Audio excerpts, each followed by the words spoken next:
Okay, everyone, let's go have a look at the rear seats of our Jeep Wagoneer S. We have our Jeep key fob here. I actually think this is a pretty decent key fob. It's the latest generation, I would say, of like this Stellantis kind of key fob. Not too bad. Let's go hop in the rear seats now and see what we're dealing with. Now, this is the newer generation of door handles for, I guess, the Stellantis brand, including Jeep. So they are flush almost. They have a light in them, so they are illuminated, which is kind of nice. And there's an electronic actuator behind here. Opens up the door. And one thing I really like about these doors actually is they open so wide, almost a full 90-degree angle. And since this is pretty much one of the lowest Jeep products ever with around 6.4 inches of ground clearance, you really don't have to really step into the vehicle. So you can see how easy it is to get in and out of here. Hopping in the rear seats here, quick look at this really cool door panel. We have the upgraded red interior option, which gets you red leather and nice contrasting stitching, but literally everything on the door card is red. Up here we have soft touch material, harder plastics down here, including our Macintosh speaker system. I'm surprised they didn't do metal with this, but we do have a cup holder area over here, electronic door release in the back, but there doesn't seem to be an emergency switch anywhere in the back seats, only on the front. And we have some nice metal trim up here and really cool ambient lighting. Let's hop inside. Like I said, getting in and out is incredibly easy on this vehicle. Let's see if we have a nice solid door thunk here. All new platform, pretty solid door thunk actually, so I'm going to give that a good rating there. I like the nice privacy glass, really huge rear windows, I do have to say, but there's no sort of sunshade at all in this particular vehicle. One thing that's a little bit tight back here is legroom is actually a little bit smaller than what you're going to find in a Grand Cherokee. I believe around 1 inch smaller legroom back here, which is interesting. We do have storage cubbies back here that are made out of the same leather material that we find on our seats. Same thing with the back of the passenger seat as well. And since we have the fully loaded launch edition still, even for 2025, we do get heated and ventilated seats back here, which is a nice touch actually, so that's really cool. And the upgraded 115 volt AC outlet in the back here if you want to plug in some things, as well as 2 illuminated USB-C ports and our own air vents back here, which is a very nice touch. So all of this is really nice to see. The floor is also relatively pretty flat for a Jeep as well, so there's not a lot of humps you need to kind of step over in the center seat.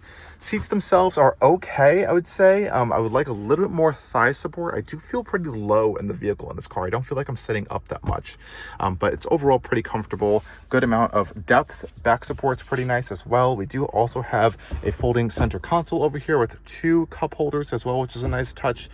And overall, I think it's a pretty spacious back seat. I believe we can fold the seats down, but we cannot recline them, it doesn't appear. So maybe a little bit of some reclining adjustment via back here. You can see a little bit, but not too much of an adjustment.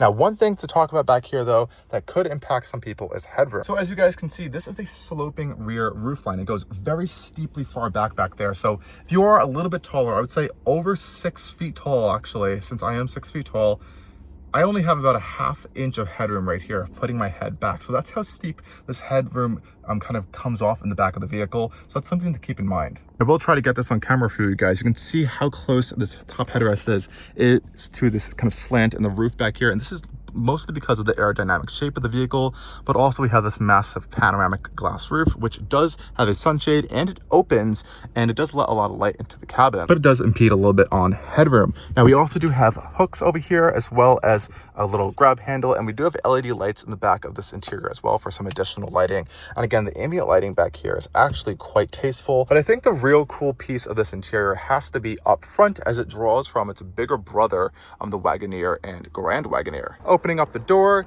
same treatment on the door panels as well, and these seats are actually quite nice. We do have plenty of adjustment on them, which is really cool. So we have side bolster adjustment, lumbar support, thigh support, full power, so they're 12-way power front, driver and passenger seats. They also look quite nice as well. Let's hop inside.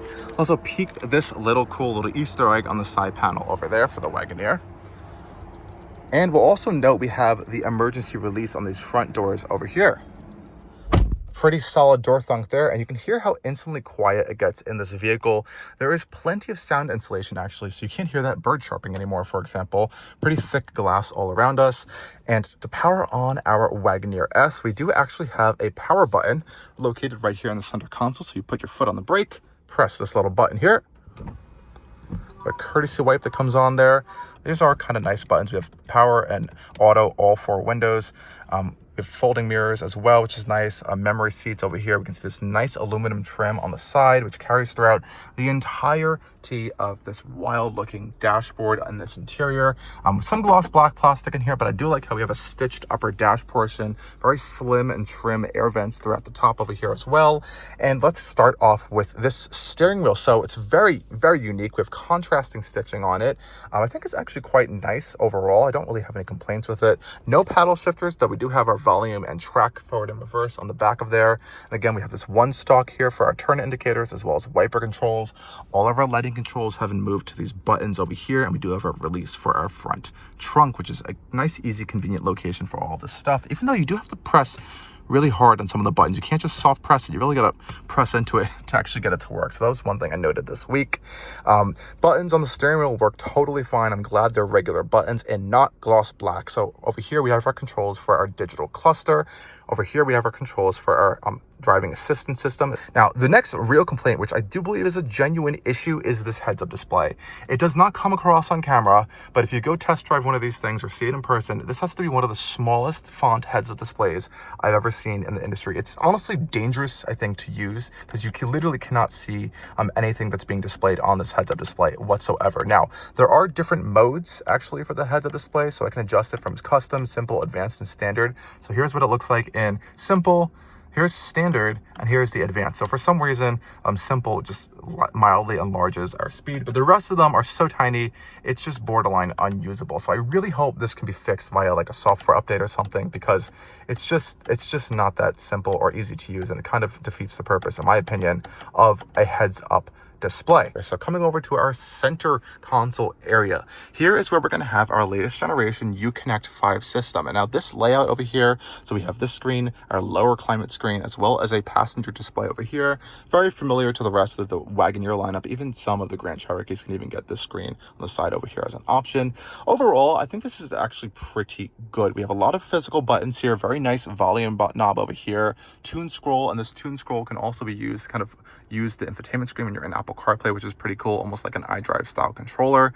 We also have somewhat of some haptic buttons over here for our ventilated seats, so 3-stage ventilating, which is nice, and heating, which is nice as well as heated steering wheel here, and a mute switch, though they are a little confusing to press. Sometimes you really got to press in the right spot.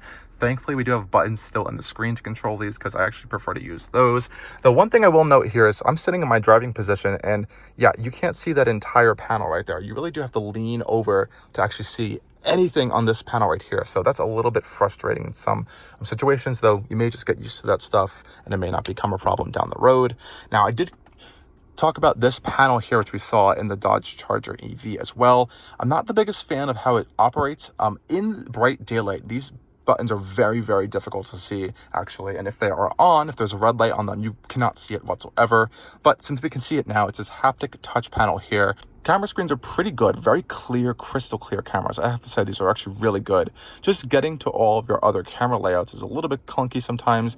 You can favorite some cameras, so it's a little bit easier to access, though I just wish there was an easier way to kind of access some of those camera systems. And for the parking assist, you have to hold the button the entire time of the parking assist function, which is a little bit frustrating, as I have never experienced that in any other car that has much better parking assist than this. So that is also something to note in this vehicle. Also on this upper dash portion, I will say I do really, really like this trim. This looks very premium and luxurious, as well as this gorgeous ambient lighting in here, which you can adjust. I believe we have 64 color ambient lighting in the vehicle. So it is actually one of my favorite aspects of the car. If you don't get the ambient lighting, I feel like it's going to be a little bit of a missed out experience here. It looks absolutely gorgeous at night. The infotainment system itself, it's Uconnect 5. We've experienced this in a lot of vehicles lately. We have a customizable home screen.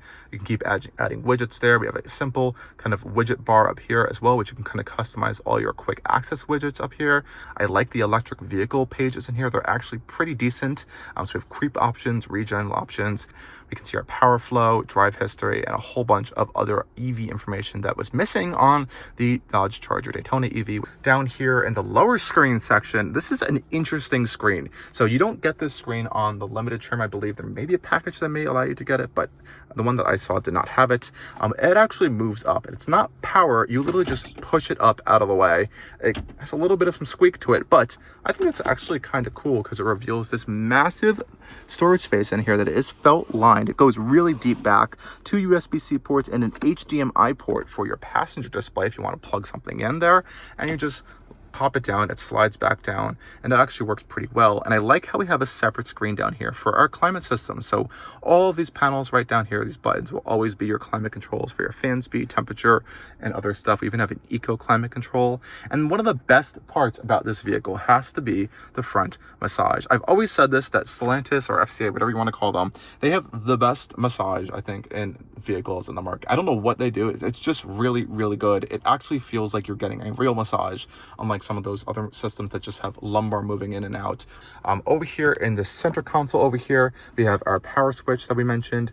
I wish this was this like brushed aluminum down here. I think that would really enhance this experience in here even more so, especially since this is an awesome shifter. We've seen this on the Grand Cherokee, actually, I believe, in a different format a little bit, but it is an aluminum shifter. It's solid metal. It glows at night. It looks really cool, and it actually feels kind of nice to use and operate. It doesn't feel cheap or flimsy. I like also how they limited the gloss black plastic over here, so that's pretty good. We also have a drive mode selector here from sand, snow, eco, auto, and sport mode. Sport actually turns off traction control, so that's something to keep aware of. We also have an auto hold button and a hill descent control. Another little minor complaint here are these cup holders. These are the same cup holders that we saw on the Dodge Charger EV, and I think they are terrible.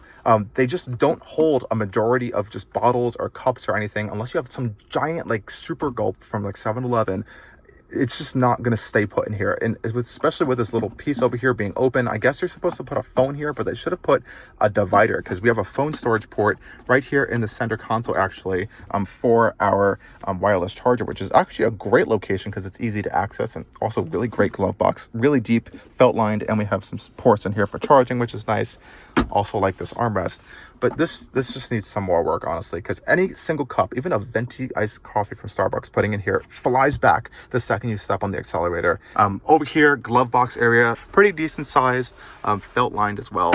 But again, I wish that would be locking. At least they didn't put a button there to open it or close it.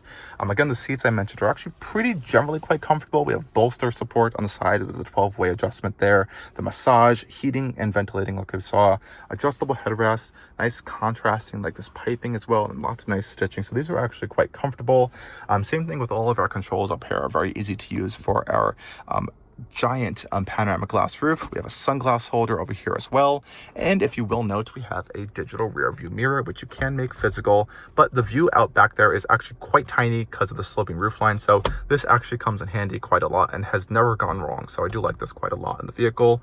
We'll also note we have a Alcantara micro suede style headliner up here, which is very premium. So overall, I would say this interior is actually pretty good. It feels luxurious. It feels pretty nice in here generally. There's some ergonomic quirks. Otherwise, a lot of the stuff works really well. I think visibility is generally pretty good in the vehicle. We have nice big glass around us, nice big side mirrors. But let's go have a look at that passenger screen and see what you can do from over there. Okay, guys, hopping into the passenger section over here, let's have a look at this passenger display. Again, pretty quiet on this interior. And what can we do with this screen? It does still have that cool coating here. So if I go back to my driver area, you can't see it, which is nice. And there's a quick access button over here to turn it on and off easily. And as we saw back here, there is the HDMI port where you can plug stuff in as well. So I guess if you wanted to plug in like a switch or some other thing into here to watch something, you could do that, or play a game. I believe you can connect Bluetooth headphones to the screen as well. Some other fun stuff you can do in here is actually view the vehicle's cameras without interrupting the infotainment system. They're a little bit squished looking, but you can kind of dive through a whole bunch of the different camera views as well. So that's kind of cool if you are sitting in the passenger and you're bored. But when you open up that view, it then opens up the menu over here to then select the camera, which then shows up over there. So that's a little bit unusual, actually. Also on here, we can kind of look at the built-in navigation system as well. So let's see if that pulls up. That's cool. So we can kind of see that stuff as well. Pretty quick to respond on here as well, which is nice. And of course, like I said, you can connect different devices to here if you have like a USB stick or HDMI plugged in. It looks like we can connect to our audio, so Bluetooth, USB audio, or live radio. So unfortunately, there really isn't that much you can do with this passenger display. So as a passenger, I think I'm just gonna do this. Wait, There we go. Do this and honestly just relax, have a massage in the vehicle and enjoy the ride, because this really cannot do too much for being a passenger screen.